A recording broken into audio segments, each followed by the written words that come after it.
Hello and welcome to Well Played. I'm your host Bluetongue from around Sydney, Australia. I'm also joined by our hosts. From the hills we have Harrow. How are you doing, Harrow? Oh, well, thanks, Bluetongue. I've been binge reading Marvel Civil War and its follow-up Marvel Initiative. It's all right. And Ruby Volume 3 soundtrack dropped today, and I've been banging my head to it and loving it. Lots of good songs in that soundtrack. You're really selling Marvel Civil War there. I'm sorry, the book was... I'm finding the book meh. Okay. As in the graphic novel book. Yeah, it is in the collection of comics, that make up the books, yeah. Yeah. Okay. Is there... We'll talk about it later. Okay, sure. I wonder what we could be talking about this week. From Gladesville we have Bauxite. How are you doing, Baux? I'm doing really good. Nice and refreshed. I've just had a week off and I've been to Melbourne. I've got a very lovely gin from Four Pillars in the Yarra Valley. And yeah, me and the wife have had a great time visiting all the restaurants in Melbourne, visiting some great board game shops. Went to Games Laboratory. Yep. Man, probably one of the best places to play games in Melbourne. But Mind Games was probably one of the best places to buy board games in Melbourne. Yeah. Games Laboratory has a huge upstairs area with old consoles and TVs and projectors where people just hang out and play. And look, the atmosphere and the crew there just seem really welcoming and nice. So, yeah, look, their retail selection wasn't amazing, but even so, that's more than covered by all the other retailers in the area that are, not that it was bad, but they just didn't have a huge, deep collection like Mind Games did, for instance, which had pretty much every game I've ever imagined. So yeah, it was pretty good. When I went down to Mind Games there, I remember it being just, floor to roof board games along like both walls as you go in through the actual building. On both levels. Yeah, so it's like there are many games here. I could spend all afternoon, and did. Yeah. As a role player, there was source material for so many game systems. It was really good and very exciting. So, yeah. Awesome. Did you pick up anything? I picked up the new Smash Up expansion, which has Shark People. I really only got as far as Shark People. There's other races, but, sharks. You had to hit Shark People. Yeah. Cool. For those of you who don't know what Smash Up is about, listen to the International Board Games Day episode. Crystal and I talk about it at length. So, from the Blue Mountains, we've got Cam. How are you doing, Cam?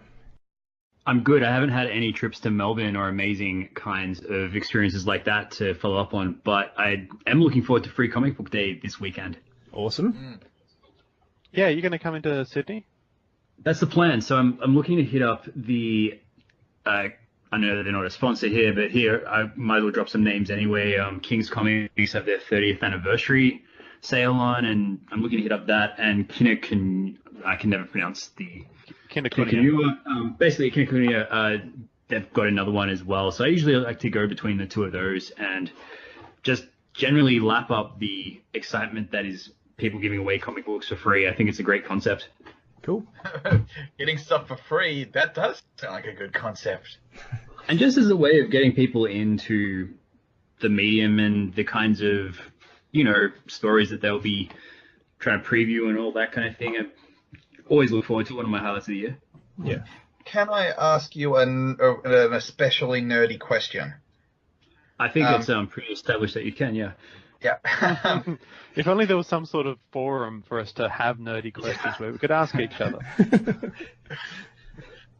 DC is doing their next, universe-wide reboot this month. Yeah. Oh, will Free Comic Day be giving out the ones for that, or are they just going to be giving out the tail end of the New 52?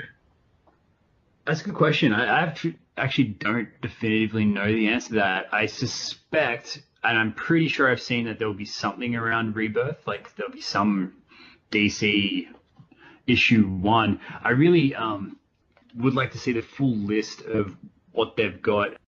Oh, that's out. You can look it up now. Yeah. Let's just everyone kind of distract our listeners from the clear sound of me typing away here.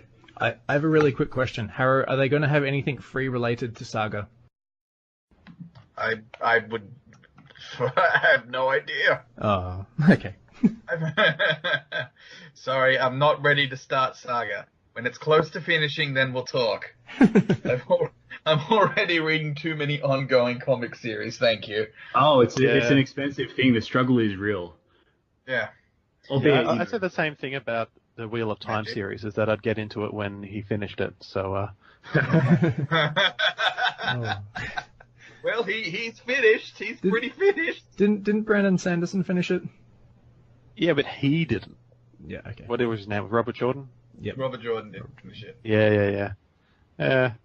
yeah, it appears that DC are issuing a, Free Comic Books Day DC edition. I don't know if that would have material from what's coming up. They've got a few things like this Suicide Squad, which is clearly sort of tail end of the New 52. So, yeah, I'd be interested to see what shape that this whole rebirth is going to take. Like, if it's going to be much in the same way that they did the New 52, where you're left to guess what some of these elements are of this new universe, or if it's going to be a very wide and obvious thing. I just like to see it. I find it interesting that they're trying to make Cyborg a thing again. I'm surprised they haven't given up yet. Yeah. But he had those cool boxes in the movie and stuff that no one knew what they were. Yeah. Those plot device boxes, yeah. Yeah. Anyway, moving on. But for those of the listeners who've just noticed the extra host that we had in there briefly, you've now been introduced to Walter, who is Cam's dog. Yeah, so sometimes you'll hear him. He's out here, and he's wondering who the strange person in this room that rarely gets used is, because I'm actually podcasting from our office, so he's not used to there being someone in here. But enough about He usually gets the office to himself. Normally there's no one in here, because that's when someone's actually doing work and being productive, so That's pretty thought. Anyway, enough about me. How are you going this week, Bluetongue? I'm doing quite well. I've been investing a fair chunk of time into Hearthstone, which is tons of fun again, finally. I've got a feeling Numerical Rogue's a little unbalanced. What do you reckon, Bauxite? Look, if I knew how to play the Miracle Rogue, I think I probably would agree with you.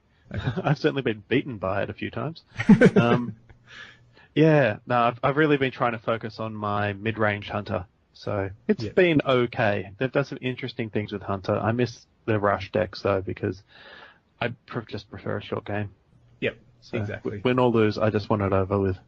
Yeah. So that was definitely the way that I ended up doing the Legend push. Yeah, so I've been playing lots of that. Been listening to Armada by Ernest Cline over the last couple of days, which is so incredibly like the last Starfighter that my mind has imploded. But once I got over that fact, I still I'm enjoying the story for its own merit and its own entertainment value. Unlike the book that I read before that, called The Three Body Problem, recommended to me by Bauxite. you're misrepresenting our conversation. The conversation went along the lines of, Bauxite, what book should I read next? And what did you say, Bauxite? I said, you should throw yourself on the sword and read The Three Body Problem so we can review it so our listeners don't have to read it. Yep, that is how entertaining that book is from my perspective. So, I've no doubt that we may go into that more deeply in a future episode. That means the rest of us are going to have to read it, doesn't it? Well, at least one other person, yes. All right. So this week we're going to be discussing the recently released Captain America Civil War movie. Now, this is the 13th Marvel Universe movie, written by Christopher Marcus and Stephen McFeely, directed by the Russo brothers, and it is set 1 year after the events of Age of Ultron, where the UN wants to monitor and regulate superpowered individuals and their activities. This causes some division amongst the Avengers, and as with most groups of alpha males, the discourse soon involves punching, kicking, and various superpowers of, immense entertainment value. So, I guess we should go quickly over everyone's initial impressions. Bauxite, what were your initial impressions? Look, I thought it was a great movie. You've got to compare it to Batman vs Superman because in a lot of ways there's so many similarities between the two. Yeah, different universes, but the themes brought up are very, very similar. The whole, do we need Superman? Do we need the Avengers? Who should control them? Hey, let's have some sort of overarching government body decide whether superheroes should be around and stuff.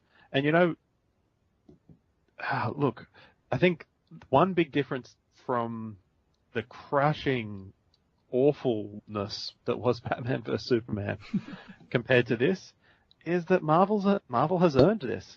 They've built up to this over, how many movies was it? 13? Yeah, 13. Yeah.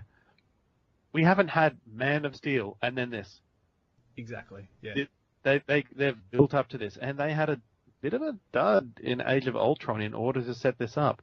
They built out where vibranium came from in order to bring in Black Panther. I'm actually going to stop there because we're bordering on spoilers now, but yeah. I was having this discussion with a colleague at work, and yeah, I'm like, if this was on its own, it would actually be quite mediocre, but it's not. You've got the background, you've got all the explanation of the stuff that the characters say, so you're not left in the dark as to the history of everyone involved. So Harrow, what about you? What did you think? I think this is the first time I've ever said it on a podcast, but the movie is much better than the book. And yeah, hands down, yeah. I much prefer. I've nearly finished the Civil War. It's massive, the book that is, and yes, the movie does a much better job. It's a much tighter story.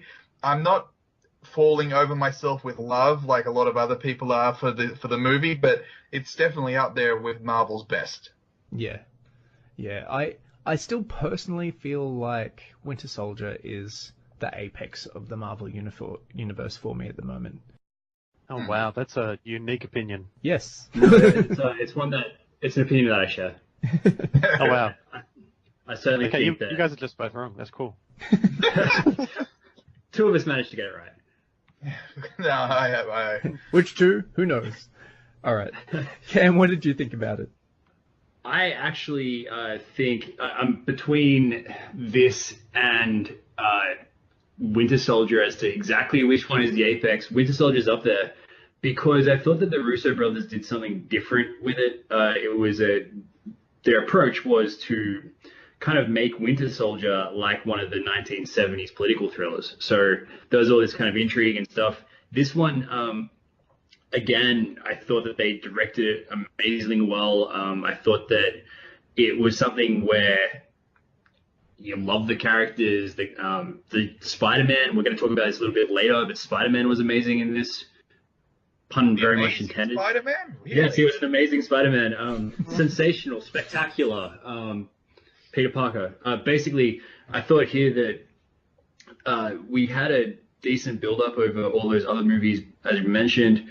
I might entirely disagree here as far as whether the book was stronger. There are some elements from the book that were missing from this that I thought kind of dented the impact a bit for me. The way that they built this, though, was quite... They actually took time with this movie, too. The pacing of the film itself was... Actually, I was thinking about this at one point. They're actually taking their time with this. They're not rushing to it, unlike another kind of superhero team-up movie that we saw recently. Well, I've actually got to disagree with that. The pacing in this was perfect. But you can't tell me that Batman vs Superman didn't take their time. Oh my god, they took their time. Comparing the two opening scenes, we have the history of Batman and we have a fight scene. A fight scene that shows Captain America in a leadership position, the people for his team interacting with each other. It builds context about who these people are, what they stand for, and it neatly links back to the past. It links Bucky's history, and it links the reason for the problem in the movie. Okay, yeah, Batman vs Superman, we have Superman destroying a city and all the side casualties to that. But that doesn't feel particularly personal to Superman. Whereas the deaths that occur at the beginning of Captain America feel very personal to Captain America, and they also feel personal to Scarlet Witch because she's directly responsible for it. Mm. No, I'm ranting. Go on. Incidentally, just how amazing was that opening sequence? Yeah, I really enjoyed some of those fight sequences. They were really, really good. So I'm trying to remember. Maybe I've got the order stuck in my head. Was the opening sequence the Winter Soldier with chasing down the car? Was the Winter Soldier Iron Man's therapy session? The opening scene Iron Man's therapy session, or was the opening scene that actual battle in the street? I don't think it started with the battle of the streets. I think it was one of those slower ones to start. I can't remember though exactly what order. I think you're right. So the very opening scene is the Winter Soldier's therapy session. No, the Winter said no. I think the very first scene was the flashback to 95. Really? 1991. 91. Okay, 91. Yeah. Just to assure our listeners, we have all seen the movie. Honestly, have. The problem is there's like an introduction and then like the titles and then another scene immediately afterwards, and you're sort of wondering where to put the start moment, I think. Yeah. If only they didn't do something like have the titles halfway. Anyway. Yeah, so I thought that was particularly strong. One thing I found about Batman vs Superman was that there was that fight scene in New York City, which we've seen before. Yeah, we're seeing it from a different perspective, but then there's basically nothing until Batman starts straight up murdering people, beside the point. But that's a good halfway to 2/3 of the way through the film. That's at least Captain in America, keeping with his character. Yeah, but we're having a lot of little fights throughout Civil War. We're having explosions, we're having political intrigue, we're having people chasing people through the streets. You're not left halfway through this movie going, when are we going to get to something interesting? So I felt I was constantly engaged, which I really liked. Cool. There you have all our initial impressions. I think one point that might be worth sort of discussing here would be the introduction of a character that we've seen made in 2 different iterations already in the past 15 years, that being Spider-Man. Yeah. What did you guys think of the new Spider-Man, the new character? I just felt really glad that we got to see how Spider-Man was created. I mean, I never knew that he was bitten by a radioactive spider. That's never been covered. But where's his motivation to be bitten by the radioactive spider? Yeah. What I liked most about it was it being a bit more personable, and his character is, a bit more believable, a bit more fun-loving, a bit less, weepy over his parents and everything else. Yeah. And I gotta say, it was refreshing to see Spider-Man in a movie where they weren't threatening his girlfriend. Gotta say, I love that. If we could keep not threatening his girlfriend in future Spider-Man movies, that would be awesome. It actually showed me a new side of Spider-Man that I'd never seen in the other movies. What says that? And okay. The personable one, the fun-loving one, the inexperienced one, and the one that is, less super concerned about his own emotions and, actually looking at just having a good time. But what I thought was really good was how they had this kind of balance between, in one scene, the actor whose name I can't remember at the moment managed to convey to you grief, sorrow, and this goofy kind of charisma / humor with him doing that whole thing with him hiding the costume and standing awkwardly in the corner and everything like that. It didn't come across as super self-obsessed or, Yeah. What was the first actor for Spider-Man? Tobey Maguire. Yeah. He was very mopey and very whiny and very pining after Kirsten Dunst. He would make an excellent Luke Skywalker. Actually, power converters. He actually really would. Oh dear. Well, look, and it was really good to see. Yeah, look, this Spider-Man is upset about his uncle and does feel responsibility for it, and he takes that seriously, and he builds that into a more complete personality for himself, rather than being, I've got to do this for Uncle Ben. We got to see the snappy, quippy Spider-Man, which, for me, that's what Spider-Man really is. Yeah. He's got a smart mouth on him, and he doesn't take life too seriously, but he knows when to shut up and bring the pain on baddies. So Yeah, The very actor was entertaining portrayal, I think. The actor's name is Tom Holland, and he's all of 19 years old. So I think someone, quite a young actor, who has managed to quite well convey multiple emotions and absolutely nail the character, I thought. Yeah, especially young. I was a little bit surprised by that, but it fit really well into the character and the way he was written into the story, I thought. I think in some ways we do need to see a Spider-Man that actually grows up, because we haven't seen that. We've seen Spider-Man perpetually in high school and college forever. So yeah, we're starting back at high school again, more than likely, especially with the next Spider-Man movie being called Homecoming. But with any luck, we're going to see him go through college and get a job and do things outside of being this infinite, man boy forever. So, yeah. And I think this actor is probably the one to take us on that journey, especially considering that Universal's now part of the MCU, which is fantastic. Sony? Really? Yep. Sony's got Spider-Man. Spider-Man, I think, is pretty much perfect, but what I didn't see, no spider sense. Just Yeah. He was copping hits that he should have easily been warned about, but I think this is where the spoiler comes in. I think they were building to it because he describes, senses at 11 and he's got to filter it out. So you think we'll see spider sense later. Well, this movie wasn't about him, and it wasn't about Ant-Man, and it wasn't about 100 other people. So we didn't really see very much from his perspective at all. I wouldn't be surprised if we got a hell of a lot more superpower and insight into what's going on with him much later on. Yeah, when he gets his own movie, that's the place for it. Yeah, he feels super inexperienced in this, and I'm pretty sure that's what they were shooting for as well. So the fact that he hasn't fully mastered some of his powers really fits with the character. Okay. That was just the only thing that, no spider sense is the only thing that was me going, yep, he's perfect. That was, the only gripe I had. Mm-hmm. So the other Avenger, is he classified as an Avenger? Does he become part of the he is, yeah, he is. That we saw introduced in this movie was Black Panther. How did you guys feel like what were your impressions of Black Panther? I've been looking forward to seeing Black Panther on screen since the late 90s.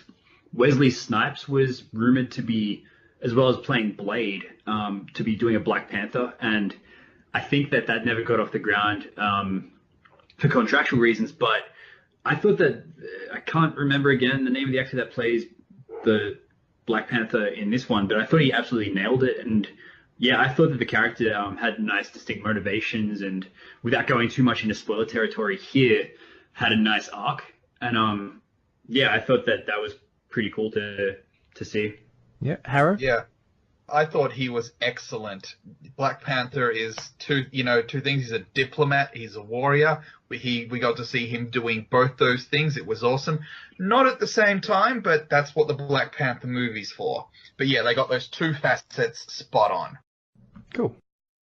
Yeah, what I really want to see him do is punch some guy in the face, and at the same time be handing over a treaty for someone else to sign. That's really what I want to see. Bluetongue, what was your impression of the Black Panther? Yeah, I actually had some complaints about him when I discussed him with some of my other work colleagues, and they felt that he, his powers were kind of vague.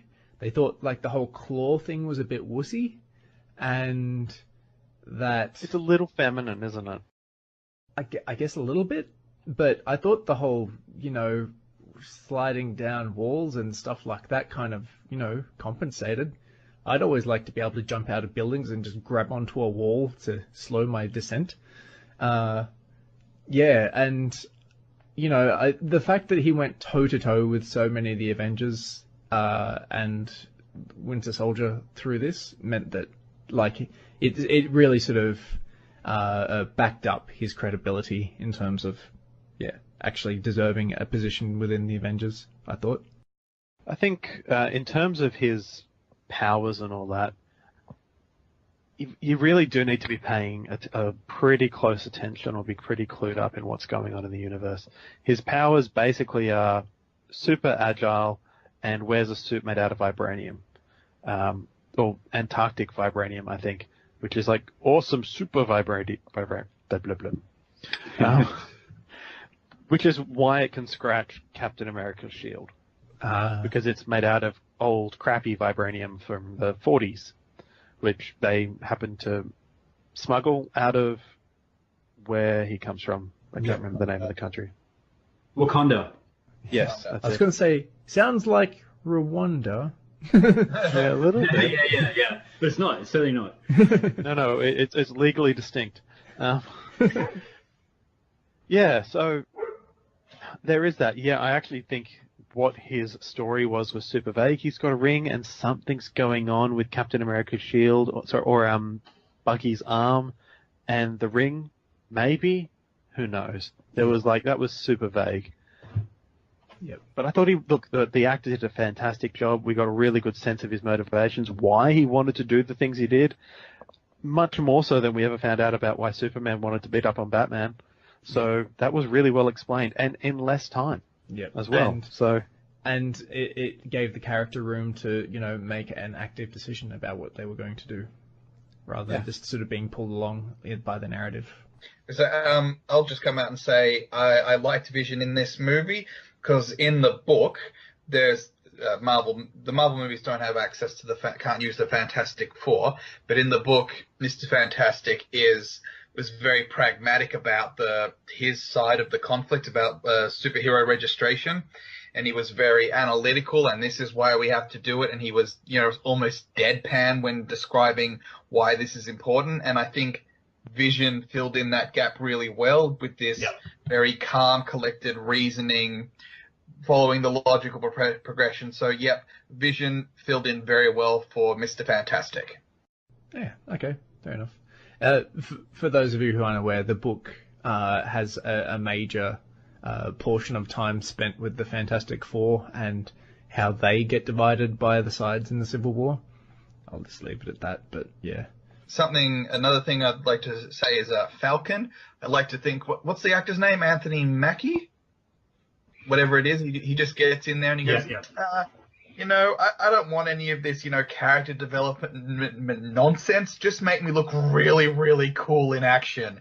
And boy, he looked so good in moving around with those wings and flipping and aerobatic insanity. He was awesome. Yeah, it was really solid. It was fun to watch, if nothing else.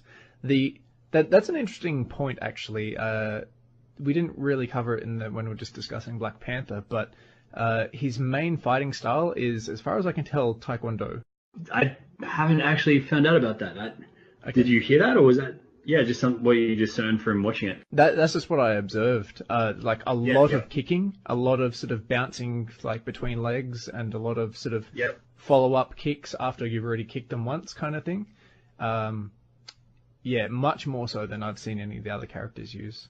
Another point that you've sort of made me think about here is just how amazing some of the fight choreography in this was. Yeah, absolutely. A lot of it was very tight, And working with all their superpowers and everything else, but still being fun to watch. I didn't have to watch people getting thrown through walls for half an hour, which is one of my big complaints about Batman vs. Superman. I think that, apart from maybe Daredevil, this might be that fight sequence in the. This is not really a spoiler because it's something that has been signposted by a lot of reviewers and so forth. But the fight sequence in the airport was one of the best things that Marvel have put together in terms of a fight sequence. Absolutely. It was so good. Yeah. I actually do have a couple of complaints about that, but we'll go into that later. We'll get into that.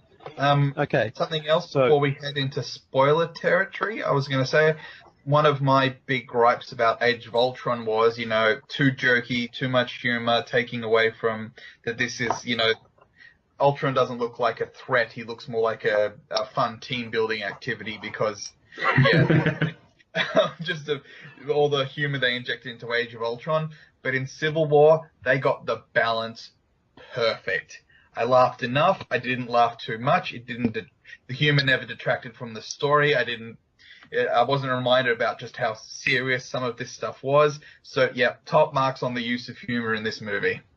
I will say one thing, though, in favor of Age of Ultron, which is that Ultron was played by James Spader, and how amazing is James Spader? All hail James Spader. All hail James. I was somewhat disappointed that this movie did not contain any James Spader. Yeah. The main complaint could have had more James Spader. It's true. That was somewhat of a spoiler, so sorry to our listeners who did not know that this did not contain James Spader. Ultron's not therefore in the movie there. That's the spoiler that we're giving away here. Yeah. Cool. Alright, so let's move on to spoiler warning territory, I think. Can I just open up the gates with a really big one? Both Iron Man and Captain America's mothers are both named Martha. And this is the basis for them ending the Civil War, isn't it? That's right, yeah. Yep. Maybe that could be like a nice point. If you don't want to hear spoilers, what you've just heard, I don't think it's an actual spoiler. I don't think either of them had the name Martha, but take this as your opportunity to not listen any further. You know, this is your warning. Yeah, that was a faux spoiler. Yeah. Now we're going to use the real safe ones. word. Martha is our safe word. Oh dear. Okay, so moving on from where we just were, relatively speaking.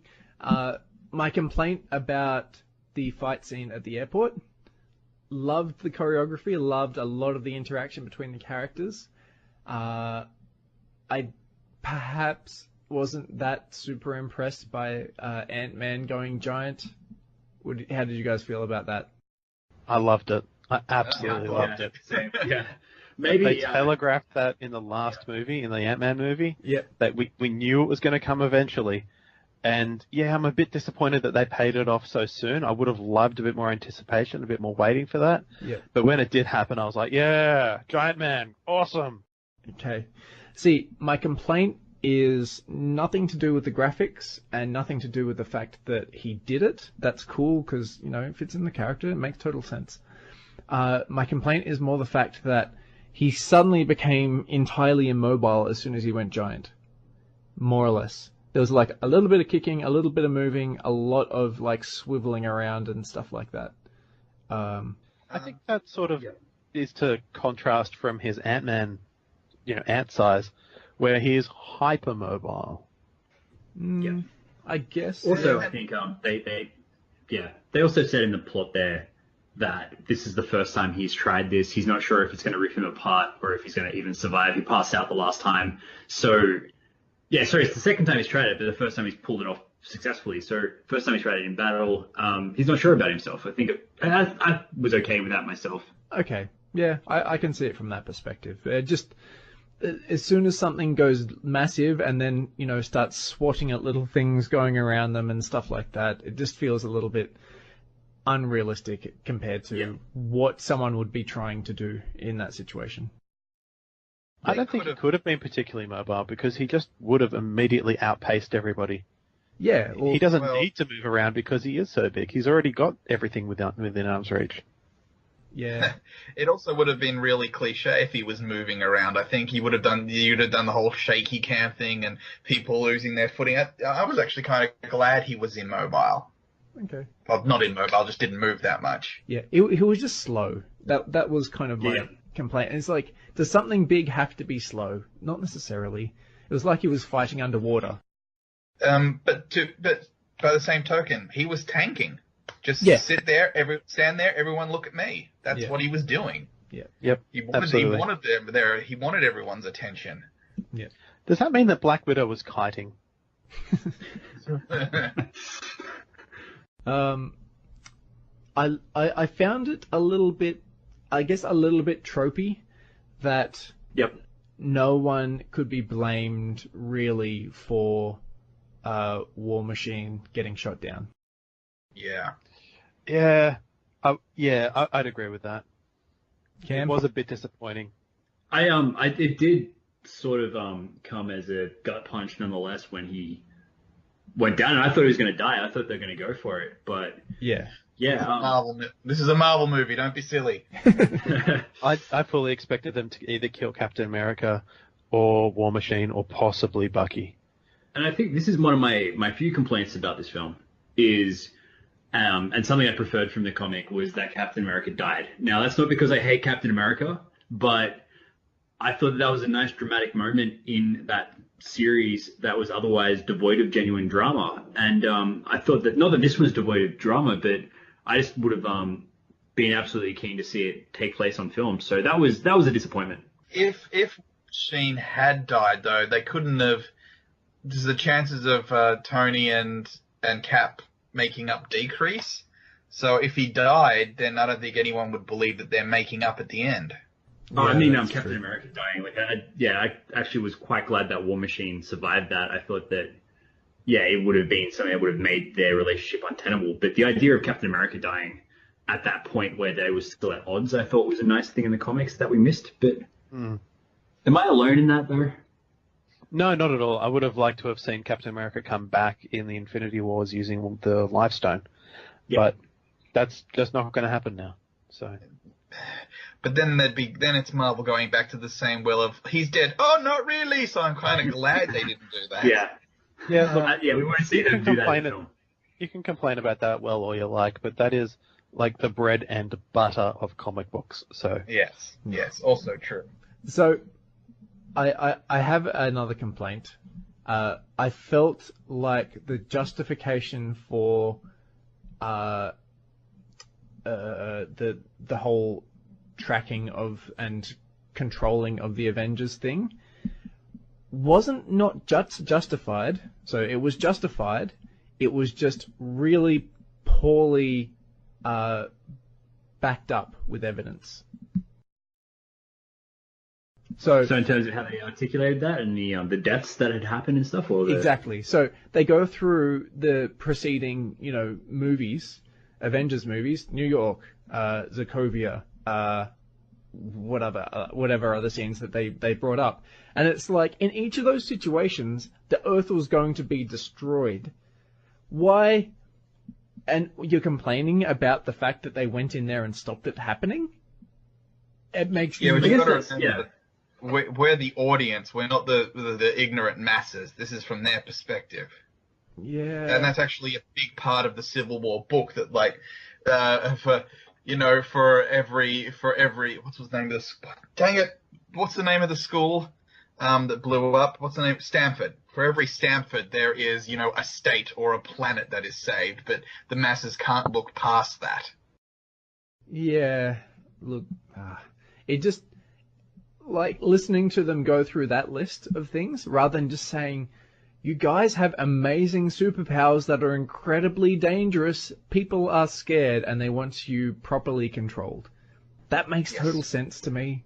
Like, I get that. Whereas the whole don't defend the Earth unless we tell you to thing feels irrational. See, something I'd recommend to you is if you get the chance to read Justice League Cadmus, because that's a big thing about Justice League is answerable to no one, and the nations of the world going, if they wanted to take us over, they'd kick our butt, so they start making monsters and experiments and stuff for the specific purpose of governments wanting to take down the Justice League if it ever comes to that. Yeah, that sounds a little bit like, Suicide Squad. Oh, looking forward to that so much. That's true. I never actually thought that Suicide Squad could be going after rogue Cadmus or out of control Cadmus. That would be awesome. So have we finished on the stuff we liked? Are we moving towards the bad stuff, the nitpicks? Yeah, go for it. Nick, pick away. You were talking about you didn't like it when Ant-Man went giant at the airport. I didn't think we saw enough of Vision at the airport scene because, he's crazy powerful and he doesn't really have an opposite that can be fighting him. So, he didn't really do much. Yeah, I get that. I totally get where you're coming from. Vision. But he did take down Giant Man. Did he? He's somewhat Vision is somewhat nerfed by the fact that he does pretty much outpower everyone. Hmm. So, and he's pretty much the only person, apart from Scarlet Witch and Captain America, with actual powers. Everyone else just has a nice suit. Oh, Spider-Man. Yeah. Yeah. Okay. T'Challa does have quote-unquote powers, abilities. It's not just all his suit, but yeah. I see what you're coming from. I see where you're coming from. Look, So he does, has a brain laser that can melt everybody. No one else has a brain laser. Yeah. That's true. Black Widow does have powers, but they're more subtle. Oh, really? Yes. It's like a widow's sting kind of thing. It's like I think it's to do with her suit. I think it's a techno thing rather than an actual like superpower, if I'm not mistaken. But she does have these abilities that were given to her. But this is side point to the main point here. Yeah. Well, she's not really broadcasting those in the movie at all. Hmm. Like, in universe, she's just really, really good at getting inside people's head. Okay. That's about it. Sorry? It really fits in the character. In the MCU, she's just good at outthinking people. And obviously very physically trained and skilled. In the same way that Hawkeye is just really, really, really good with a bow. Yep.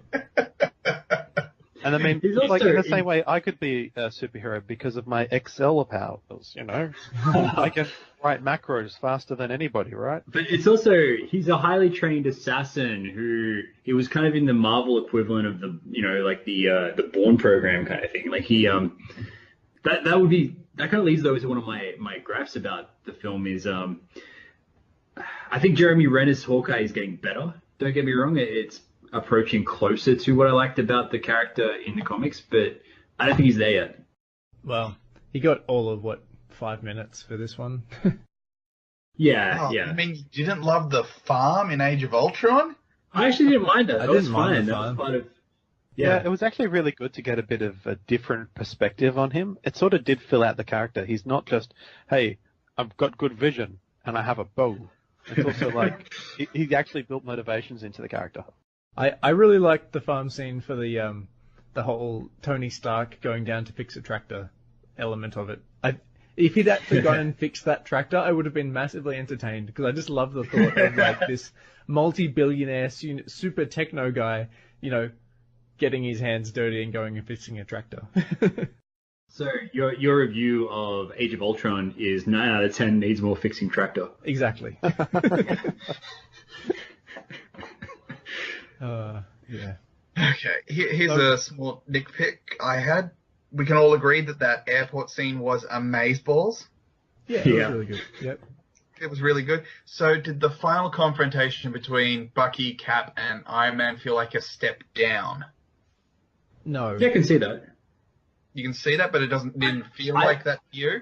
I don't necessarily agree, but I can see how when you go from one scene to another, from one epic kind of thing to a change of pace like that can feel like a step down in that sense. I think it was quite a core kind of an important location that they were in, the whole base where all of this stuff had started as far as the program that Bucky Cap was in. Yeah, look, in terms of the actual action, there were less people flying around and the action was smaller. But what was escalated to make this the actual climax of the movie was the emotion. Yep. Yeah, but it was his mum again. Yeah. Can we have superheroes when it's not about their parents? And I know that's super critical from the Batman fan. I Batman know, and but Superman still. ruined all mother motivations for you. Forever. Freud would have something to say about that. But yeah, I think Look, what Harrow's saying is he's just sick of his mum. Anyway. I agree with Bauxite with that. The motivation and the emotion that goes into that scene. Part of me really wanted to see the three of them go up against this amazing Winter Soldier team. Yeah, I actually would have been really disappointed if that had occurred. And Yeah. I was actually really happy that they left the end of the movie not exactly being friends, but with Captain America going, hey, if you need someone, I might not agree with your philosophy, but I'm totally there to kick bad guys' ass. I'm okay with that. Yeah. And I'll help out if you need me to. So you didn't find the ending a bit ambiguous? Yeah, I'm okay with it ambiguous because I know I'm getting like 8 more movies. Okay. Yeah. Okay. So now the real poo-poo. So even by Marvel standards, can we all agree that Zemo was, oh my god, why? What the hell have you done? Oh yeah, they really screwed that character up. Not just what they screwed him up, he was just pointless and crap and So, incompetent. Let's just take a few steps back here for the people who haven't followed the characters in a longer kind of way. Zemo. Sorry, we're talking about Finding Nemo. Zemo, he was the main bad guy who had manipulated the Avengers throughout this movie and Oh, caused... right. Yeah, okay. Yeah. Yeah. That's the thing. This is the point. Yeah, manipulated. Now, Zemo has a really long backstory, long history from like way back to, I think, even the first iteration of Captain America. Or Yes, maybe the his 19th. father. So, was it the Golden Age, the father? Yes. So the first Zemo, Baron Zemo, died in way back when. And that became the motivation for the second guy to put on his father's kind of outfit, and looks ridiculous. I don't blame them for getting rid of the outfit for this iteration of the character. But What, you didn't want to see the mask? Maybe I did in some way. But, basically, Baron Zemo hates Captain America because Captain America was involved in a battle where his incompetent dad ended up dying. They kind of sort of had that here. Not really. They didn't really capture the character so well. They kind of wasted him, I think. That was my take on it. But what did others think? He's not done. He's so not done. He's alive at the end of the movie, and he's interviewed inside the UN prisoner bubble, whatever it is. He's coming back. This is his dad is the character that died, not this particular guy. If Marvel have based this current Zemo off the Silver Age one, help me out here a little bit. Have I got that correct? I don't know the Silver Age Cap, sorry. Okay, all right. I cannot help in any way, shape, or form. From an entirely external perspective, I thought the character was actually quite good. What? Yeah. Okay. Explain now. Okay. He wasn't He wasn't an archetypical villain. He manipulated Yes, them. archetypical villains are villainous. Yeah, Please continue. Okay, no, he manipulated them as his way to, counteract the fact that they're all super powerful. He, actually presented a challenge to them when there's he outthought them. yeah. He didn't beat them up. He outthought Iron Man. He got under Iron Man's skin. And, he's a, billionaire philanthropist, playboy genius. And this guy just outthought him by knowing what buttons to push. That is awesome. That is not something we often see in the Marvel Universe. We usually say, hey, I'm so smart, I can build a suit and punch you good. Yeah. I'm really glad that we move away from that. Yeah, and it was never a physical contest, because a physical contest would have been almost a waste of time. The only person who's really capable... Okay, the only person that we've met so far that's really capable of, actually fighting all of the Avengers at the same time is, Thanos. And... Yeah. Oh. I thought you were going to say Yellow Jacket. So they needed a different type of villain, and he was a good different type of villain. Let me ask you this. You guys know the criticism to Raiders of the Lost Ark that, if Indiana Jones did nothing, the outcome would have been the same? Yep. I'm going to say this movie is the same thing. If Zemo bombs the UN and the Avengers sit on their hands, what would have changed? More people would have died. How? Black Panther, who is an Avenger, eventually Not an intervenes, Avenger, then. but he's eventually an Avenger, and therefore, based on me being sort of nitpicky about language here, had not been for his intervention, that would not have happened. But also, I think the Avengers were themselves targeted. I think that their presence there very much brought on that attack anyway. So maybe the attack would not have happened then. Look, if the Avengers weren't in universe, this movie simply would not have occurred. He wouldn't have bombed the UN because his family wouldn't have been there. Yeah. So what you're saying is if we didn't have the Avengers, we never would have had a Captain America movie. I see where you're going with this. It's almost as if Captain America is one of the Avengers. Yeah. I'm catching your drift. I'll go you a step further. This was a movie. It had a script. Had a script writers, and as a work of fiction, it required these characters to be there for certain actions to take place. So, yeah, would have been a lot more. So what you're saying is if there was no conflict, there wouldn't have been a narrative. Yeah, exactly. Yeah. Without these protagonists, there would not be an antagonist. So you're welcome. I guess the big manipulation that he does is the whole big reveal at the end, which is the big spoiler, and that manipulation causes a massive rift between the two primary Marvel characters. Without him, that would not have happened, at least in the immediate future. But in the closing credit scenes, they put Bucky on ice anyway, and this was all about protecting Bucky from Panther, then Zemo, then the other. This movie is kind of pointless when you step back and think about it. That's how crap a villain Zemo is. He's put on ice. He's not murdered. He's not killed. But he's out. Well, he's out inadverted. Yeah, the Avengers wanted to bring him in, not execute him, but rein in the Winter Soldier. That's what they wanted to do. But I think there would have been he voluntarily goes under ice anyway.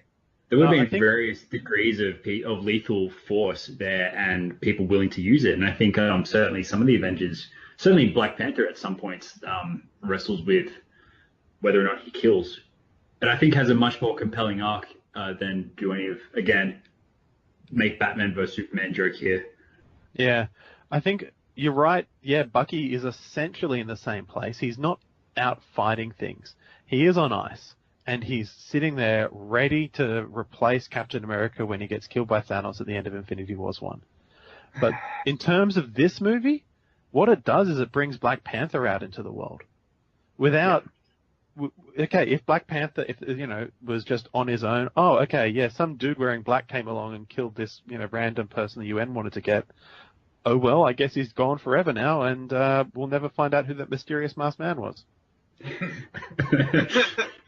Oh, what a tragedy. If only we found the evidence that the bad guy deliberately planted in the hotel room sooner. Oh, people. The other thing is it brings Ant-Man into the fold. Mm-hmm. That's important later on. Yeah, they could have figured out another way to do it. It also brings Spider-Man out of the woodwork. Although that was a little bit forced. Yeah, a little bit. But I did love the interaction between Iron Man and Spider-Man. I love that whole sort of mentor thing that's happening there. I thought that was pretty cool. And you'll get to see more of that in Homecoming. He'll be in it. Robert Downey Jr.'s Tony Stark. So that would be pretty cool. Yeah. Is his aunt in the comic books? Is she a Aunt May. So she's the one that raised him after his parents and then his uncle subsequently died. And they've had different actresses play that role. I can't remember the name of the first one that did. I thought she did rather well. Then I think it was it Sally Field or was it someone else that played the second iteration? Yeah, in Amazing. This time they've gone with Marissa Tomei, which I can hear George Costanza, exclaiming somewhere over this, but. Yeah, the Aunt May's character's been getting progressively younger as those films have been going. So has the actor that plays Spider-Man. True. Which I don't think is entirely bad. Sort of changing subjects a little bit. We really only have 3 female characters in this movie. We have Agent 13, who is half introduced in the... Winter Soldier. Yeah. We have Scarlet Witch and we have Black Widow. Yep. Now, unfortunately, the movie kind of fails the Bechdel test because no 2 women ever have a conversation, which is a little bit annoying. And the movie's been getting a little bit of flack for that online. Yeah. Well, Ultron got a lot of flack as well for how they treated the female characters. Which I think was a little bit, granted I'm not perhaps the protagonist in this discussion, but I thought that the Age of Ultron criticisms about Black Widow's backstory were unwarranted, but yeah, I can see that criticism applying to this film in terms of the the female characters and their role. Now look, I did really enjoy Agent 13, and I thought her reveal that she was Peggy Carter's niece? Yeah. Was it? Yeah. Yeah.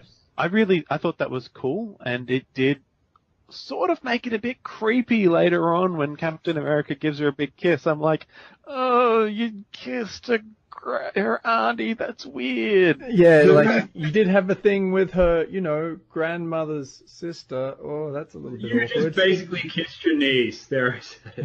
Yeah. But Yeah, that said, but I mean, come on. he did need a romantic interest, and she fits the bill pretty. Even though Captain America is technically over 100 years old, but his body doesn't age so much, and he was frozen for that period of time. So it's sort of age appropriate in the same way that character from Game of Thrones, whose name is eluding me right now, she doesn't appear also old. Oh, Melisandre. Melisandre, yeah. In the same way that she doesn't appear also old anyway. Yeah. So one thing Mrs. Bauxite raised with me, which I thought was very, very interesting, was how this movie is essentially all about secrets. So it's the secret that Captain America is keeping from Iron Man. It's the secret that Agent 13 is keeping from Captain America. It's the secret Agent 13 is keeping from Peggy Carter. It's the secret that Iron Man keeps from the group. It's everyone's keeping secrets from everyone else. And I found that really interesting because the thing that really drives this forward is everyone's essentially guilt over those secrets. Mm. Yeah, I can see that. It's like the main plot device is the fact that a lot of people are not telling and not being honest with other people, which is causing miscommunication and misunderstandings. Mm. And I mean, if we're agreeing that the opening scene was Tony Stark's therapy session, the secret he had there was that, he wanted to say things to his dad that were probably true that he didn't have the maturity to talk to him about, or, maybe he thought he'd just have time later on to reconcile with his dad when he got over being a wussy teenager. But yeah, so that was interesting. And that his father, and his mum were just off to some important meeting. At the same time, they had a superhero serum in their backseat of the car that they weren't exactly letting their son on. So, yeah, it was weird. Is that serum that they had in that car, it's implied that that's the Winter Soldier serum, is that correct? I got the impression it was the same one. Yeah, the Captain America serum. It felt a bit vague, to be honest. That sort of the explanation of that scene and what it was actually about, even though they played it 3 times, felt a bit, vague and still unseen and sort of unfully explained. I think I got the impression that it could have been based on the Tahiti serum from the Agents of S.H.I.E.L.D. show. I haven't kept up to date with that. I haven't kept up to date with the latest series of Agent Carter. So I would wonder if there's any context in one of those. There's the second season of Agent Carter's out. And unfortunately, it looks like it's probably going to get cancelled. So I'm actually quite disappointed about that because I really did enjoy the first season. Yeah, agreed. That's a shame. Did Crossbones die too quickly? No, I hated him. I'm glad he's dead. He was a better villain than Zemo. What are you talking about? Yeah, true. He could just punch harder than Zemo could. I've actually liked Crossbones. I like the whole, I'm scarred from a previous battle. It's a common trope in superhero movies, but the whole "you did this to me" thing is something I don't think gets particularly old. And seeing Crossbones as he looks in the comics was kind of cool. I really liked how they really broke new territory and had the bad guy with a facial scar. I've never seen that happen before. I know the way that he told him, do you want to know how I got these scars? And Cap's like, I do know. And he's like, oh, okay, all right. Yeah, that whole bit inspired mine. That's an idea. They should actually do that sort of thing in the next Bond movie where they have a bad guy with some sort of facial disfigurement. We mock it, but I do like it as a trope in movies. I know it's done, to death, but... How I could tell he was a bad guy? He had a hair lip. What a bastard.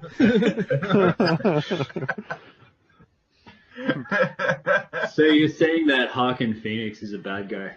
He is in Gladiator. Oh yeah. But speaking of Gladiator, were you entertained by this movie?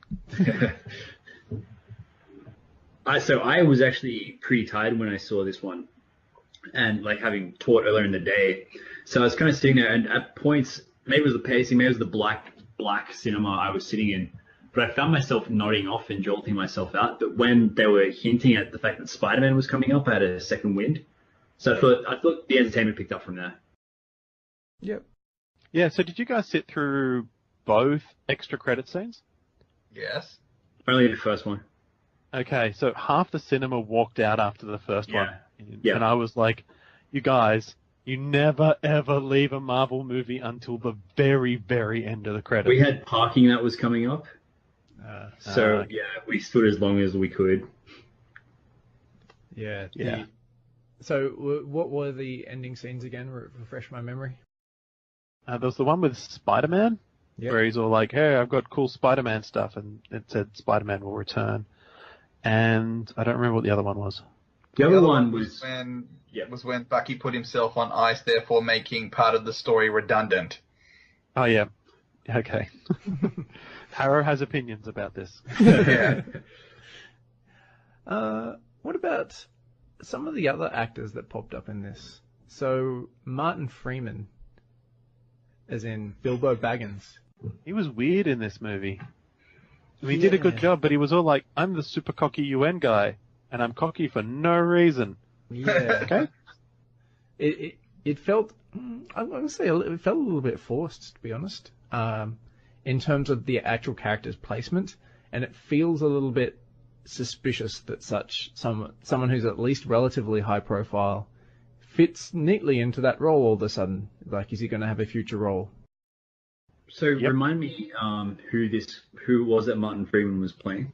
He was playing the UN spokesperson, for want of a better word, who would be giving out orders and telling people what to do when they captured people and when they were interrogating people and all that stuff. So, not the bearded guy. No. Because that was, Thunderbolt Ross, who's also in the comics the Hulk's main antagonist. They got, okay. Yeah, I was actually super happy that they brought in the same actor from when Edward Norton was Hulk. Yeah. That was really cool. Yeah. I thought he did a pretty good job too.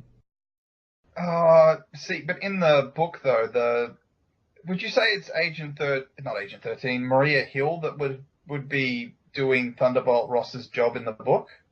But, to me, he's more an antagonist, whereas I don't think she was. No, I'd call her an antagonist because her drive to be the director of S.H.I.E.L.D., her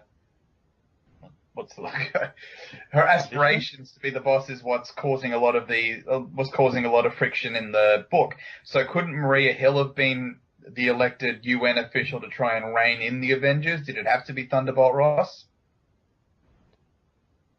I think he kind of worked because of his history with Hulk and the fact that Hulk is missing. It did make sense for him to be sniffing around looking out for him. Yeah, that's true, but he mentioned him once. I'd have believed that if he'd be like, oh yeah, you superheroes are doing a great job. By the way, where's Hulk? So you've been causing a lot of destruction by, my old mate Hulk. You know where I could find him? Yeah, but he doesn't like anyone superpowered. The fact that Hulk is going out with his daughter just gets right up his mustachioed nose. But he doesn't really like anyone superpowered. And the fact that he gave Tim Roth powers and then he went all crazy cray, that must stick in his side like an absolute thorn. I'm not surprised to see him in this role. Hill, isn't she currently in this universe working for Iron Man? Working for the Avengers, yeah. But through Iron Man, she works for Stark Enterprise now, doesn't she? I have no idea. I think that was established in Ultron. There's another character that I'm just looking through the actors list at the moment. The Black Panther's security chief. The actress's name is Florence Kasumba. Oh yeah, there was a bit of a face-off between her and Black Widow briefly outside a car. Yeah, I thought that was pretty cool. It's better in the comic. Okay. Is she? That one part of the book was better. Has she got like some history, some like future in the Marvel universe? Well, basically, in the book was Black Widow wanted to take down Black Panther, and Black Panther spots before she can do it, and she's antagonizing him, trying to get him to. Black Widow was antagonizing Black Panther, trying to get him to start something so she can bring him in, and like, you wouldn't hit a woman, would you? And he goes, oh, no, I would never do that. I have people for that. And then, this bodyguard comes in and completely kicks her ass. Oh. Nice. Cool. Yeah, that part was actually pretty cool. As to, I don't know if that history ever comes up again in the Marvel comics, though. Sorry. Yeah. Cool. Okay. I can just totally see her becoming, wave 3 of the Avengers or whatever, and. Because that's the character. The king of Wakanda does have his bodyguards. He's highly trained bodyguards around him when he's not being, Black Panther.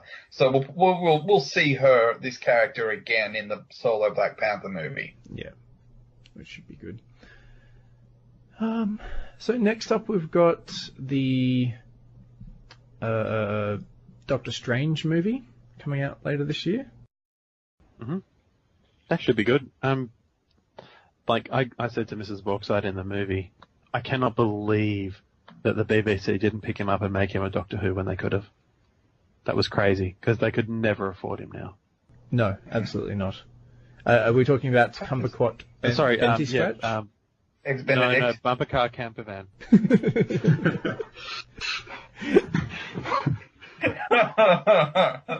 What I think needs to happen is that every studio gets together and agrees they'll never hire him again, so he can go back to making Sherlock episodes.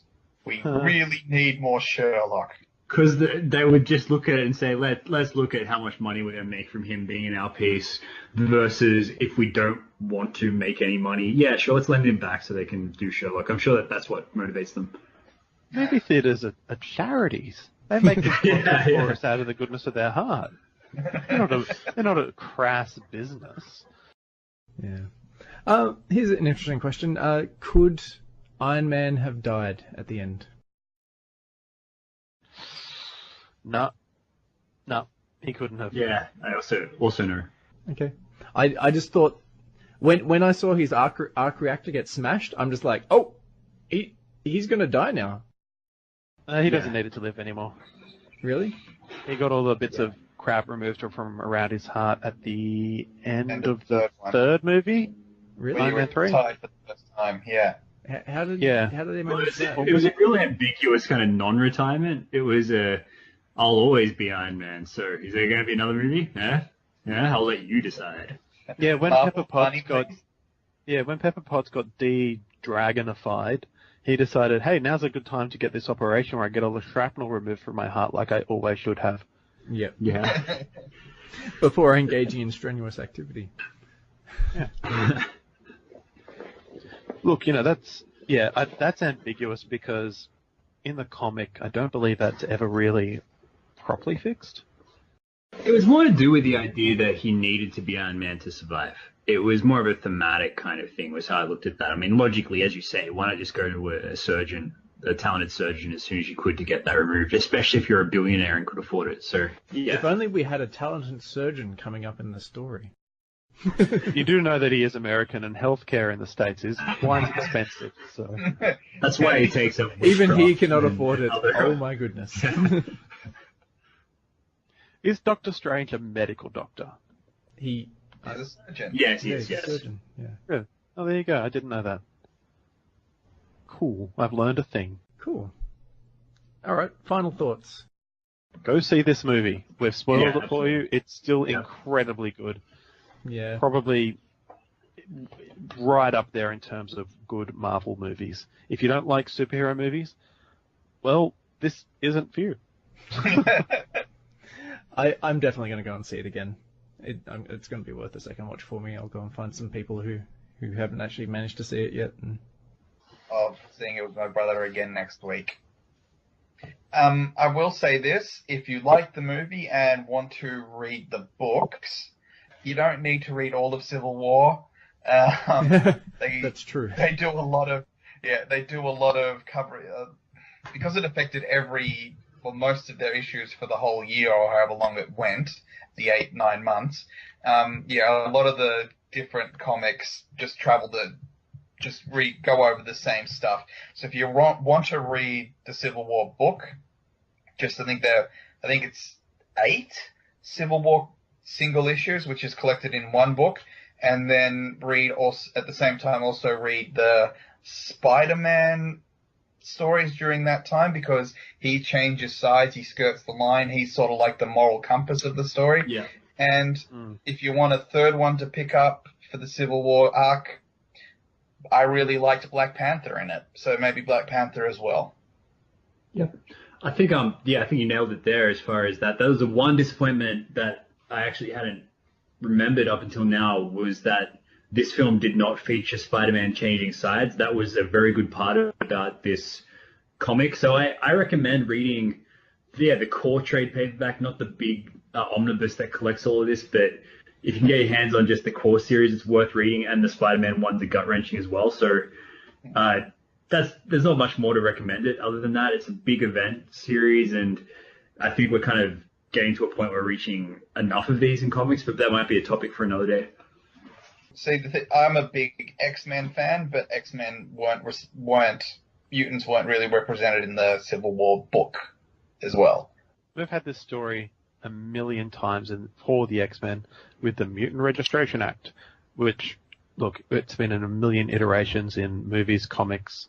This has been done to death for mutants. Yeah. So to have this sort of thing go on to other powered heroes is interesting, and I'm really happy that they didn't bring the X-Men into it too much, because they've had this story done to them a million times. They don't need to see it again. Yeah, no, fair point. I'll pay that.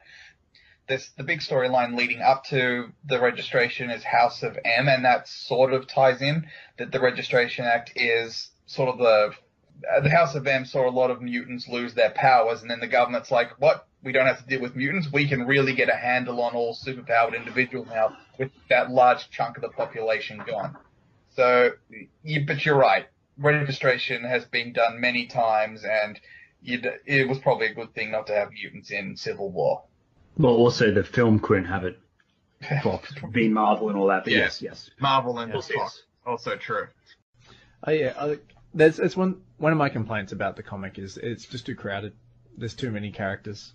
I understand it's a big sort of climactical thing, and I've no doubt that I should have read much more backstory for them all. But honestly, the amount of time that you spend with each of the characters is minuscule.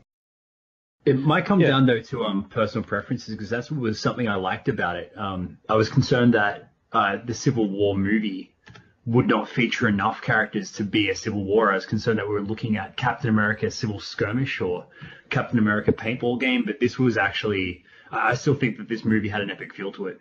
Yeah. The thing is, the Civil War comics are not written for you. They're written for the people who've been keeping up with every single one of these characters for years and years and years, and who want to see it all come together.